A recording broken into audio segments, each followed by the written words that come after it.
Hail and well met. Welcome to the next episode of a Dungeon Scrawlers game. You are in for a treat tonight. We are revisiting the very cool archaeology thing that Rihanna did once upon a time. But this is the pregame hangout, so we're just going to chat about stuff and everybody's going to get ready. You may have noticed that there are a bunch of cool people here. A lot of our mods have decided to join us for this game.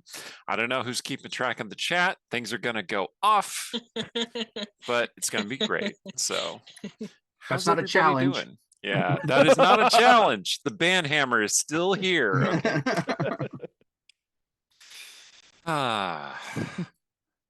Man, it's been a long day. Yeah, long week for you. I went to a fabulous party on what was it, Monday? Oh yeah, that's right. Well, I had a book that released this week, and we had a book release party. You know, I probably have samples of it. Hold on. Mine's all the way downstairs. So. And another amazing book release party earlier in the week too. We're blessed with books. As I said, you guys are not helping me get my to be read shelves down. Gotta read faster. Yeah, Right? yep. In fact, I should be getting the author copy for the most recent anthology I was in soon, because that's shipping out now. Cool. Very cool. They are. Nice. Ooh. As we That's very determined nice. during Extra Life, I'm going to give away 3 copies of this book at some point. It's not going to be this week, though. But we're going to set it up for next time I do Grey Mantle, I think. That would be a good time to do that. I say next time because I'm not entirely sure what day that's going to be. We're still working on it. Yeah, we're still hammering that out.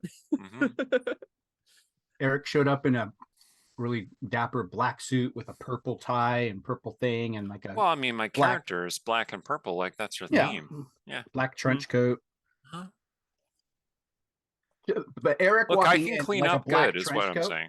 Yeah, but Eric walking in a black trench coat, it's like, I mean, because he is a tall, very, very tall person, very broad of shoulder, and he's wearing this long, flowing black trench coat, and it's just like I could just see him like and pulling out an entire like broadsword from underneath, something like that.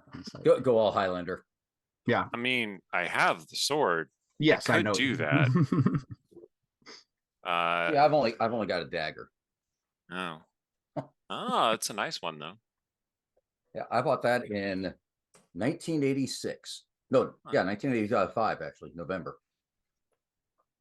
And I've used it more in the last year and a half than I had the previous 20 something. Stabbing goblins. That and cutting rope. Stabbing goblins. I mean, they just don't make. Go ahead. The blade that I'm having the fun with is my kukri, obviously. That my wife brought me from Nepal. It's pretty amazing. You keep whipping that out on camera. I was gonna say, I do. Like every week. It's like, yeah, I have this awesome thing I need to show everyone. There it is. I have actually had one of those waved into my face. Yeah. We were doing maneuvers with Her Majesty's Gurkhas, and I was on the defending force, and I'm like, you do remember this is just an exercise, right? They just smile at you. Pretty much. Pretend they don't speak English. Yeah. Funny. I was gonna say they just don't make swords like they did back in '85, you know. And it's like everything's gone digital now. Like it was the peak of sword technology in use, 1985. I'm pretty sure if we look back in history, 1985 is when swords were the thing. Now they just do all the inferior metals and sure. Oh. I think they were used once or twice in history before then, but 85 is when they really took off. That's when they peaked. Leg warmers, swords. It's what I think of the 80s. It's what comes to mind, definitely. Yep. Last time you could get real. Sorry. I don't know what I'm talking about. Anyway, so but it's funny. It's okay. Yeah. Also been a long week and a long day. I'm sure. Oh, long weeks all around. Yeah. Yeah, everyone adjusted to the fall nicely. We've had some windstorms. We've gone from smoky air to windstorms, and Keeping the air clean. yeah, exactly. Well, we can send you some of our snow if you want. Oh yeah, no, that's all right. My Okay. my friends live out in Port Angeles. It's out on the peninsula here, and they came home from World Fantasy to their house completely covered in snow. Their entire porch deck collapsed. Oh man. And they had to like basically dig their way to their front door and everything. Had to park their car way out on the road, well away from their home because there's a steep hill down to their house and stuff like that. And yeah, I'm like, Not good. That's the not. I mean, I Wow. love. They're very lucky. They have a beautiful property out in the woods, you know. So we'd love to go out there. We can camp on their property and have bonfires and watch outdoor movies and stuff like that. But that is not something that I envy for them. Is the snow apocalypse? Shoveling a quarter-mile long driveway. Yeah. Yeah. Or even snow blowing a quarter-mile long driveway. Mm-hmm. Yeah. The wind took out a fence little ways down. It's one of the big. It's not a McMansion because it's older, but it's on a McMansion-sized like plot of land that sort of there's been some suburban infill around it. And so big tall fence, slats are right next to each other, so you can't even get sort of the side look. So I didn't really kind of know what was even back there. It was just like clearly there was a lot of land and there was sort of vegetation. The Himalayan blackberry, they had not stomped it at the sides of their property, so it was sort of like so fence blew down, beautiful view of their whole property. So there's this sort of like older house, I should look it up, but it looked like it was probably like sort of 60s or 70s, not like super big, separate garage shed type of thing, and then a full-size tennis court. Oh. Oh. As you do. Like, and like the fence was intact, but the net was sort of like nobody has taken this net down for like 3 or 4 years, kind of like sort of just like very slowly like sloping down. And I was like, what? Why do you have a tennis court that you clearly do not play in? I mean, I guess they could have been out before the smoke in the summer and like playing over their like slumpy net. But I would think that maybe you'd like replace it or tighten it if you actually use your tennis court, or maybe they just like are in their house and their property has a tennis court and they're like, but this morning it was back up, and I was trying to like see if they'd like rebuilt the fence or something like that, and no, I think they just like shoved it back up and used a lot of nails to like put it back on the posts. If it fell in one piece, sure, that's why not. Yeah. I was just sort of I guess in other places the fence is starting to look dodgy, so I was expecting that like at some point when it falls, like what you're attaching it back to is not going to be able to hold it anymore. But I guess that bit was a little bit more intact. Fences are always like, fences. Yeah, fences are always a little potentially dangerous territory, especially if it's like a new fence, but even existing fences. When it's time to replace a fence or build a fence, then there comes up that subtle passive aggressive tension with your neighbor of exactly where the property line is. Like, oh yeah, I've always felt this fence was in the wrong place, and actually my property extends 5 feet that way in this spot, and and I've always so See, we had that with a tree that was right on the property line, and based on everything I could see, it was on my side of the property line, but roots on that side. And when the derecho hit, that's the tree that popped off like a cork right behind my vehicle. And suddenly it was my tree, even though they had been saying for years they thought it was theirs, but suddenly it was mine when it fell on my property. So when we put in new trees finally this summer, it's 5 feet further into our property for the new trees. Yeah. Are you Rhiannon, would you be skilled at like reading a plat and kind of surveying, be able to like determine property lines, or is that outside your purview?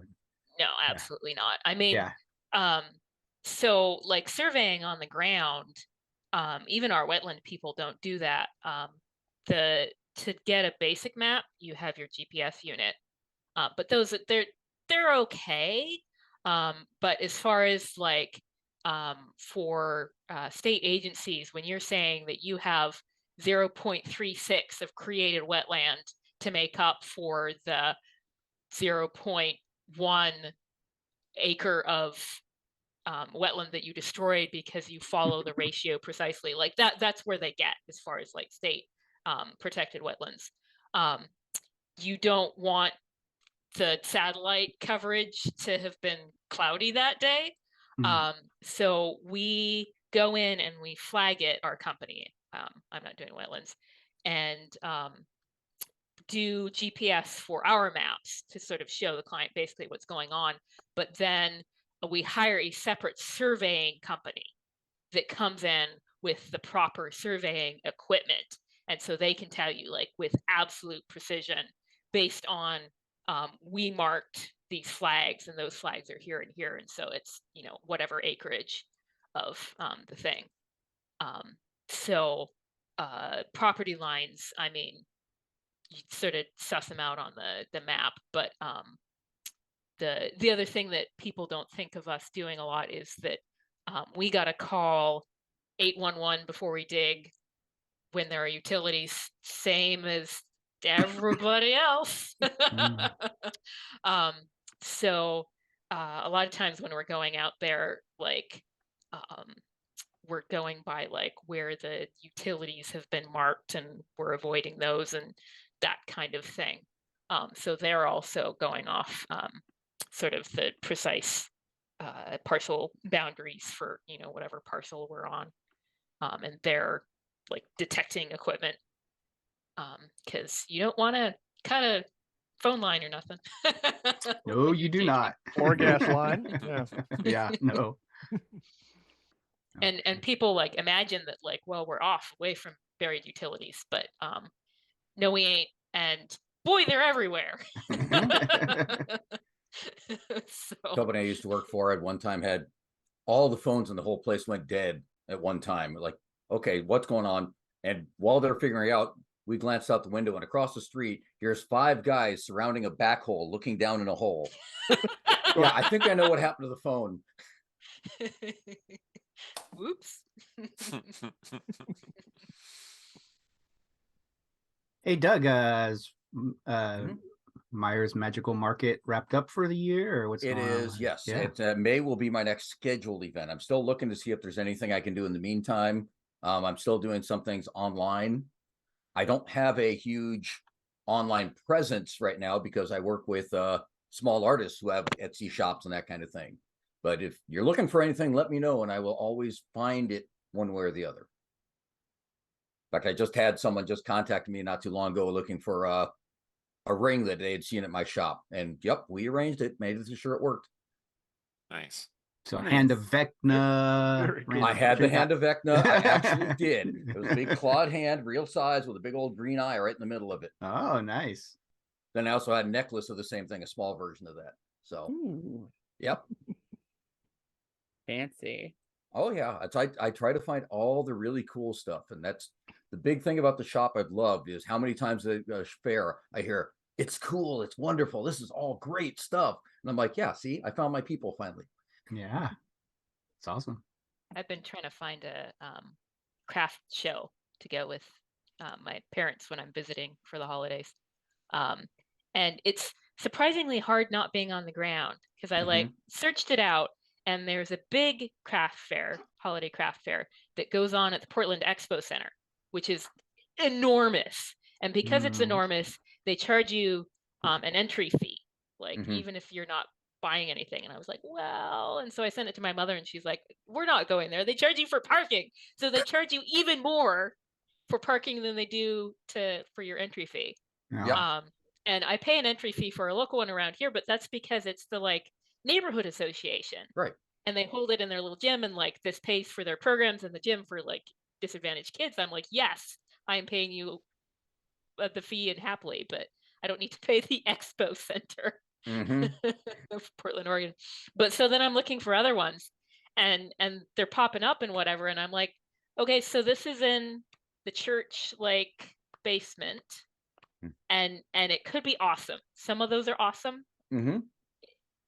could be very small. Mhm. And you don't know. Yeah. One of the fairs I went to this year, it was a 1-day fair, which is very unusual. Normally do the weekend. So I'm like, okay, no problem. I'll give it a try. They told me it was going to be great. It's been great previous years. I get there and literally the entire fair fit into a little league outfield. Mm, But I did great sales because I had no competition. So, yeah. There you I go. mean, fair. Very fair. very fair. Very Ren fair. Yep. Yeah, we have and I don't know, Rihanna, if you're gonna hear this, but there's the like Geek Craft Expo. That's the weekend after Yeah, but that's Thanksgiving at Magnuson here. Park. Yeah. Yeah. That's some of this type of stuff I've been looking for. And so far I haven't been able to find any in my 5-hour driving distance. Yeah. Yeah, it's the Portland that's tripping me up. Because Yeah. like if my parents were coming up here, I don't know why they would, because my apartment is small and their house is big. Why would Thanksgiving be up here? Right. But And the road is shorter going to them than it is coming to you. Yeah. There's the Finney neighborhood one I always go to. Mm. That's the one where I'm happy to pay their little fee. And there's other like local ones around me here, which when it's like a 10-minute drive or a 5-minute drive, I'm like, sure. Like, I don't care how small you are. Like, if I've driven 5 minutes and there are like 3 booths, like, sure, that was fun. I Yeah. spent an enjoyable 20 minutes. Yeah. But if it's 90 minutes away, Yeah. yeah, not so much. Yeah. Yeah. If you spend more time on the road than you spend at the event, it's very hard to say this is a good idea. Unless you have the audiobook of Empire of Exiles by Aaron Absolutely. Emmett. No, I'm just kidding. Is there an audiobook yet? I don't know. Yes, there is. Yeah, okay. I don't know its release, but it definitely exists. Yeah. Yes, somebody was talking on one of the Discord channels about they really were enjoying the narrator. So Cool. It's a pretty cool book. I went Absolutely. to her release party. Several of us were there, in fact, and she read some of it for us, and that was real nice. The entire Dungeons & Scrolls crew showed up, and Yeah. Fran and Sarah from our Discord who've played in a Oh. couple of our games. Oh, I didn't realize. Yeah. Nice.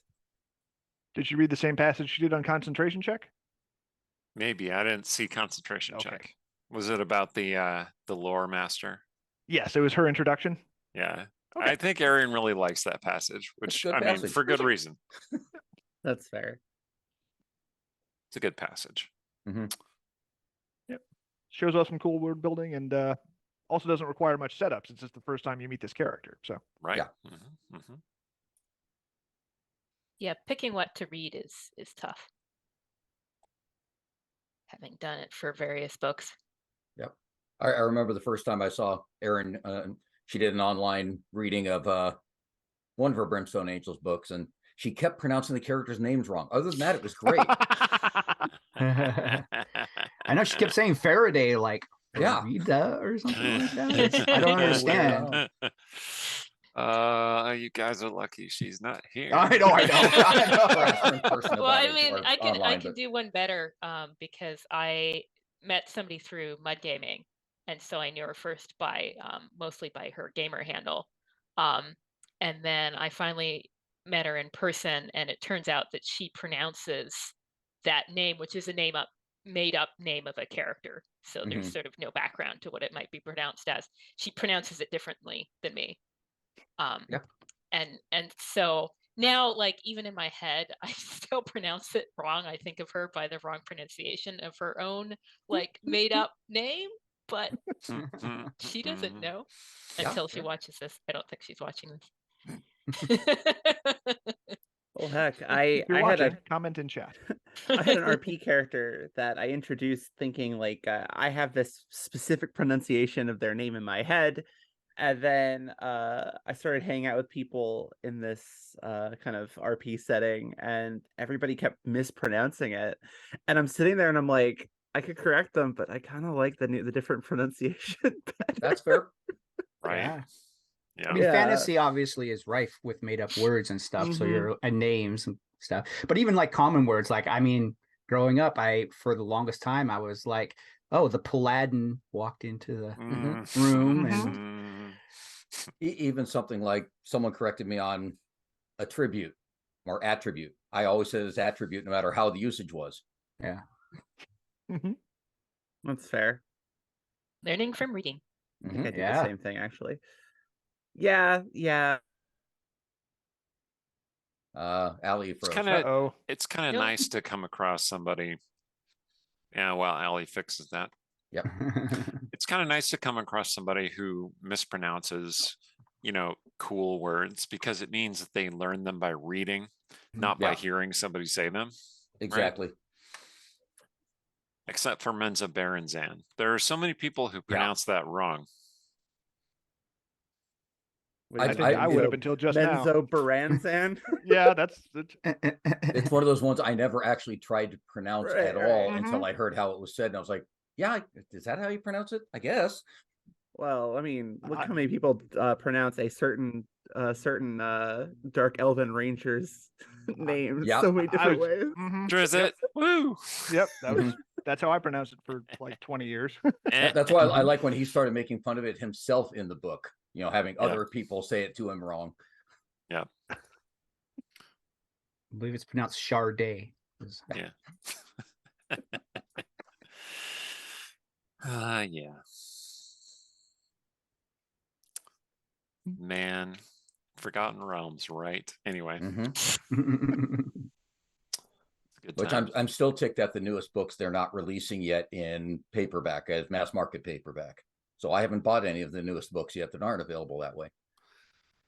Yeah, it is cool that there are new books, though. So Yeah, it's good. There are new books, but that of my entire Forgotten Realms collection, I have the entire thing except those because I don't want to buy something that doesn't match everything else. And of course, there are certain books, Eric, that I only have electronic copies of. That's not my fault. That's not your fault. I know. Don't say my name like an accusatory way. No, no. I'm saying I have them, but I could never have you autograph them because there's no way Could to do autograph that. your Kindle.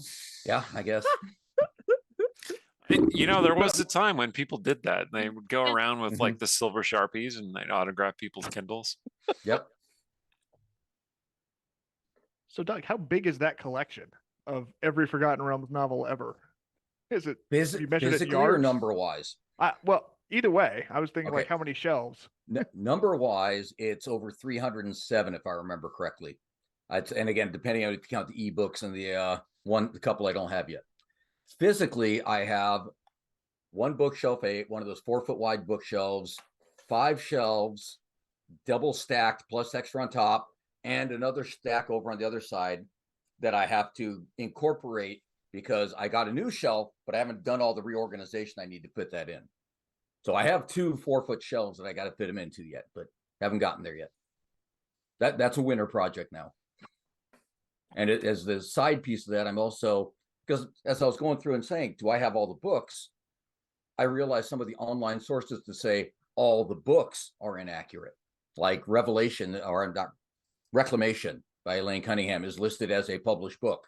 It never came out. Yeah. Uh-oh. So I started going back through and saying, okay, let me update those lists. And I'm trying to do that. So that ADHD is a wonderful thing. What you fixate on when, Did it never come out in print, or It never came out came out at all. Okay. Yeah, Elaine never. I mean, she started writing it and then stopped writing it eventually because it just. Oh, well, there were numerous reasons, but I think that one of them was that she just couldn't really reconcile it with everything that had happened in the realms, and it just, it was tricky. It just couldn't be the story that she wanted, and rather than tell the wrong story, she just left it. Yeah. As near as I understand it, it's a very, very reasonable and understandable motive. Oh yeah. Yeah, for sure. Like, as much as I miss those characters, I cannot blame her. No, not at all. You definitely don't want to feel like they've been forcefully retrofit into everything else going on. Do you ignore what the 100-year jump was? Do you try to fit 4E? Do you try to fit 5E? It's just too much going in there. Yeah. 5 minutes. Yep. Time to step back from the hangout and get ourselves ready. Probably have an ad for people who see ads. And then we will be back soon with some great archaeological adventure. So don't go away. See you soon.